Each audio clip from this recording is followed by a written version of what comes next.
Praise the Lord. Pagka yung ating hangtod noon, nalalakulong niya, gawa namin yung mga dalaga kami. Pagkaman yung nila, maawa kami ang pinagin. Magsimba mo na kami, ako na kami sa simbahan, bago sa simbahan. Kasi kami sinira ko sa mga maaga kami yan, magsimba mo na kami. Para sa kami, hindi kami makakit, hindi natin ito para makakit. Kung kapanagin natin, sister, ano, okay ba yun? Praise the Lord. Hindi po. Bakit? Kasi, kung pag yung ginawa natin, walang kwenta.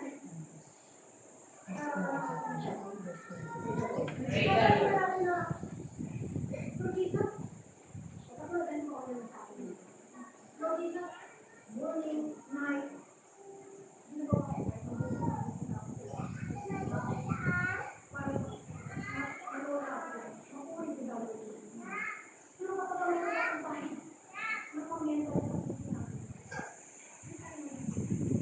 Praise the Lord.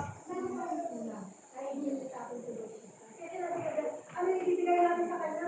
Yung kalawalakian. At kalakasan. Kasi lagi yung sa verse 29. Inyong ibigay sa Panginoon ang kalawalakian na nalakas sa kanya. Ano ba yung kalawalakian? Na nalakas sa pangalan niya. Sa mga sinabi na dyan, nakakita ka ng susiban na. So, pinakailangan nito ang maging nalakas. Praise the Lord. Dahil kung natin sa Espiritu mo ay mabuti siya. So, ang nakasiritin mo lang dito sa isa. Makita ko sa akin. Yung kakilang, yung kabutihan. Lalo na kita ko natin dati. Bakit tayo nung hindi pa natin nakilala sa Lord Jesus Christ. Tayo po ay nahigit. Pasipitan. Nangyayap sa kapon. Kung wala rin natin makilala sa Lord Jesus Christ, nandiyan tayo sa batata. Paglalaking. Nakalayaw na kami po kami. Malaro ang dati ko na para din sa kami sa mga kapatid. Sa akin na kahit sa ito na sabi kasi ang sunod nakapagiging sa kanya. Kung makapagiging mo, kung tayo dito sa mga mga gabi, ako siguro na siya. So ngayon sila magpatagad na ito mga ganito. Ito matama sila. So yun habang nakakarato, si Pastor Samuel sa akin. Matakin na rin sa akin. Yung isa lang pinanibigay ko, yung isa lang pinanibigay ko. Naibigay ko ako. So ngayon napakinggan niya yung salita ng mga kasibigay ko sa Pastor Samuel. Okay? Kung gusto ka ng kahoy, lalaki. Praise the Lord. Kahit dito tayo ngayon, sa malalabas na ito, yung ang ating isip, nasa labas, ang ating puso, nag-aaral ng hanggang, hindi pa rin yung Praise the Lord. hindi ko tinitingnan yung Jesus Christ appreciation ng mga nanamba. Praise the Lord. Praise the Hindi ko Lord. appreciation natin na tinitingnan yung Jesus Christ dito ngayon. Sa pagwari mo, anong tinitingnan yung Jesus Christ sa ako ito nandito? Yes, yung puso ko natin. At itas po, ito po ang Spirit naman. Hindi po ito ang Spirit naman sa kanila. Dito na lang si Lord Jesus Christ. Mismo sa puso ko na. Kaya na lang yung sabi sa akin. Kahit sa ako, nandiyan sa kami. Kasi kung maligis mo sa puso natin, talagang niya yan. Sa iyo tayo, matakasama natin siya. Kahit pagtawag na, minsan, nandiyan ka agad. Ang puso niya. Praise the Lord. Praise the Lord. Kahit sa kasalanan sa puso natin.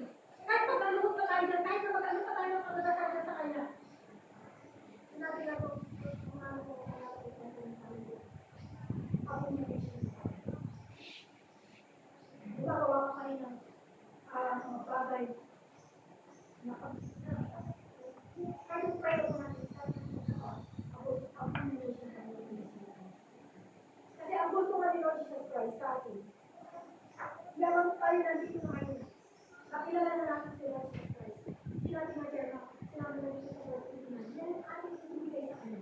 Yung mapaluwag natin, mapalugod natin ang ating Panginoon Espiritu sa Panginoon. Praise the Lord. Hindi yung malulugod si Lord Jesus Christ sa atin yung mga pagbibigay natin. Ibibigay mo sa Panginoon. Hindi po yung sabihin mo, nabibigay mo sa Panginoon. Siguro naman, Yung paghihintay natin sa pagkawa, excited na tayo. Patungkol sa pagkawa sa pagkawa nito. Kailangan natin sundin. Malay ko na ako.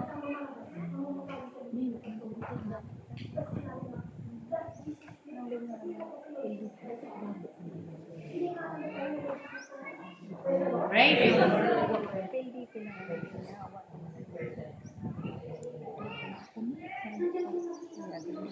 Bakit mo ginagamit siya? Kung bakit mo gumagamit siya ng kahit ang mga Para makalay.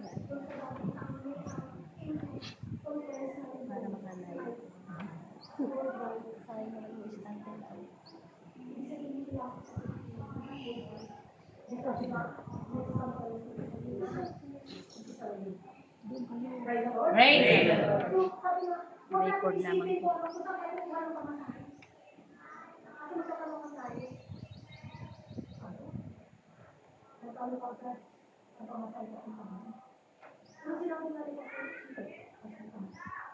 Huwag mo na bumahin.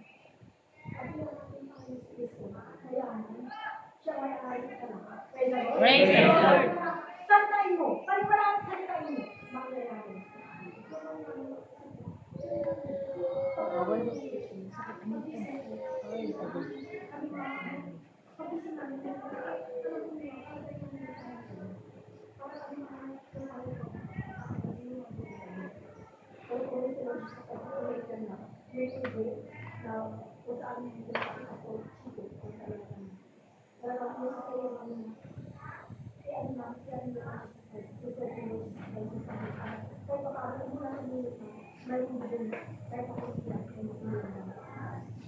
Praise the Lord.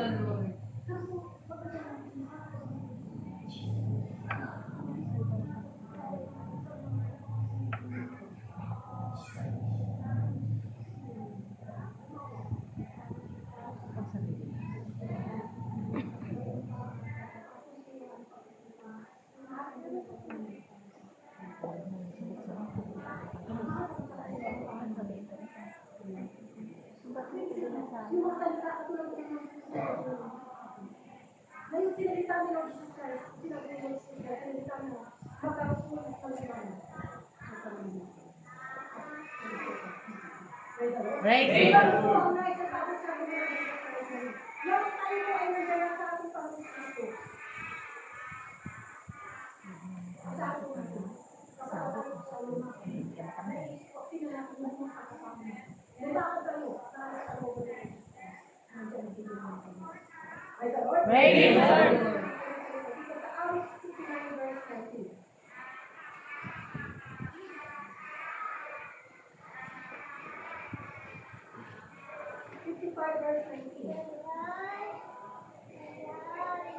the Lord.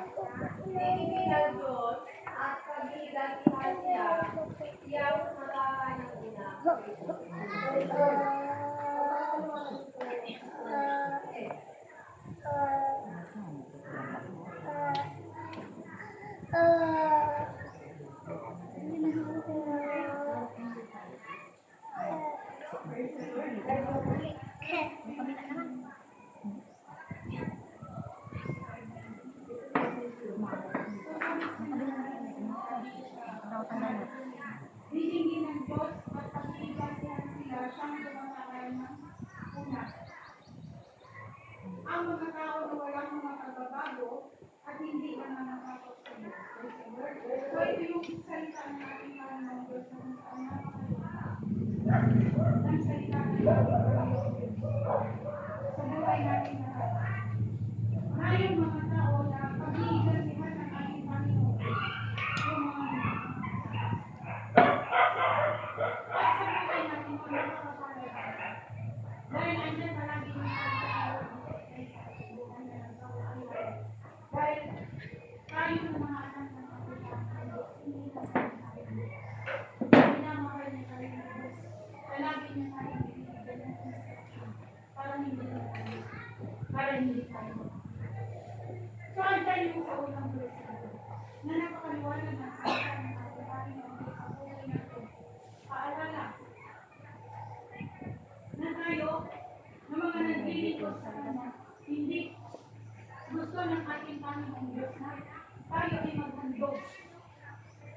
mga hayop o yung mga balita o yung mga literal na bagay. Dahil ang ating Panginoon Diyos ay Kanya lahat. Ang gusto ng ating Panginoon Diyos ay yung ibibigay natin sa Kanya yung ibibigay natin sa Kanya yung paging pamahalaan sa ating Diyos.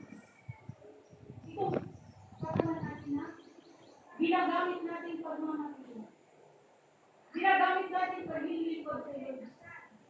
Na hindi natin dapat pahalagahan yung mga Diyos. Dahil ang gusto ng ating Panginoon Diyos, maghandog tayo sa Kanya. Kaya itong lakas natin, huwag na natin ang kainta. Napag-impura natin si Lord Jesus Christ na may kapansanan.